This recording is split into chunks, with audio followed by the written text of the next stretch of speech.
toe whaatalo whātu le nei tai au, mā lole soifua manuia, alo maia, talafo ala Radio Samoa mo le nei tai au. O le alualu pe ilunga o le tau o whale maututongi, ua vea mamafua anga wo e se ile to atele ai a nga i e talo sanga le fesoasoani o le malo, tau wala mai le emergency housing. I whaamaunga lata i le whaafe fesoasoani le to e totongia o ta ua o le emergency housing special needs grant, na tu inatu ya se te mo le lua afe sefulu valu, lua tausanga mulimuliane wa lata i le sefulu afe. I le vā o le masino mati ma se te mo le tausanga tālu ai, e tolu afe tālo sanga na tutongi ina i le matanga luenga le social development ona o a afianga o le COVID. Mo le mawai Joe Denver o le pulesili o le LifeWise i au kilani tala le tio New Zealand o lo whaatupula ia pia tālo sanga mo fesoasoani tau whale mai le malo. Ma ua tele ina whaatumulia motels o lo tutongi e le nei fesoasoani e awi nātu ai i lato ua lea ini whale. Ta ua mai fo i Hutt Valley, wo o atu i le valu se lauta ngata o lo i le lisi whaatalitali mo whale le housing. Ma o le mafu anga lea, o le to atele ua tua i le fesoasoani le nei o ta ua le emergency housing. Ai mai le mitanga luenga le social development, ta wala mai se tasi o pulenga Karen Hawking, o lo o ngā lulue le malo e fausia nisi whale. Ai tali le LifeWise, wo o i le taimi wa tatau i le malo na whaatupe whaala potopotongol community e fesoasoani mo le fausio nisi whale whaopopo. Ua lapata i le whaalapotpotonga le soifua maloloina lalolangi po le World Health Organization e le tatau i a New Zealand na whaanatinati le whainga o tui pui pui o le COVID. O se lapata inga wasau wai le mai a whesilingia matu ua ia i le teitai le National Judith Collins i la matanga le vaiaso le whainga malo i le whaatuai o na mau o tui pui pui. Lapata inga mai a Dr. Margaret Harris o le WHO e pe ona ripotia le One News e le tasi se tu e ta pena i ai e le isau le tui. E le ngata o le whae te tengo le te wina o nei tui, a e te tau fo na lava o tau wina le au whai ngā luenga.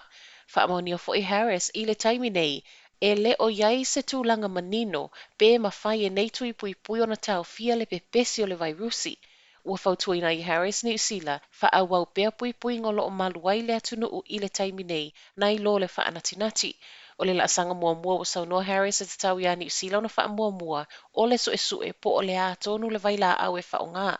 Amtanga le vaiaso nei na wha ilo mai ele malo, o le masino a perilo lo fo e tau nu mai ai le urua i oka o tui pui pui, ma o le a avela wha mua ia i la tau lo ngā lulua i no fuanga lo fia ngai mtanga te whai malanga mai fafo, wha atu a o mai ai le lautelo le atunu u i le afalona lua o le nei tau sanga.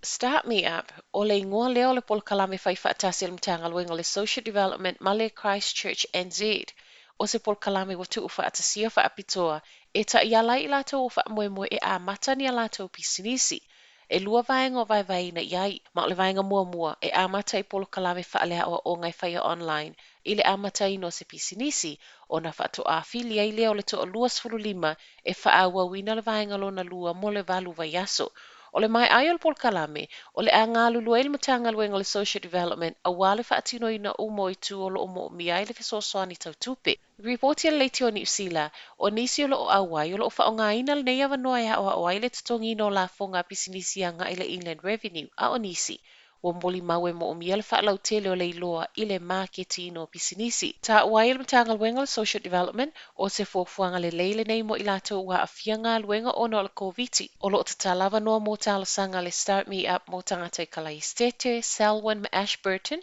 ma i tākunia i le whaiunga o le masina fou.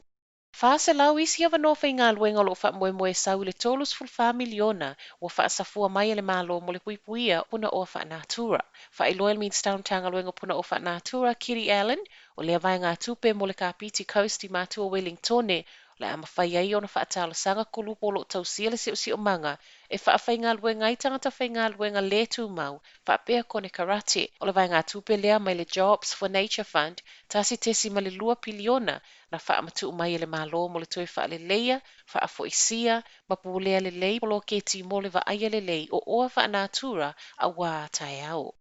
E tu sama le lima a feta la le tau atoa toi wha le lei ai vaenga o le mauta o le palemene na wha le angaina e le na wha o ngaina se to i ana na fitu lou. Tala le One News, wha afe lua se lau ma le fitu tā la ma sene mo o mia toi su iai ti o ata, lua se lau tā la e alu le wha mamaina, ma le ono se lau tā la mo le whaitutoa.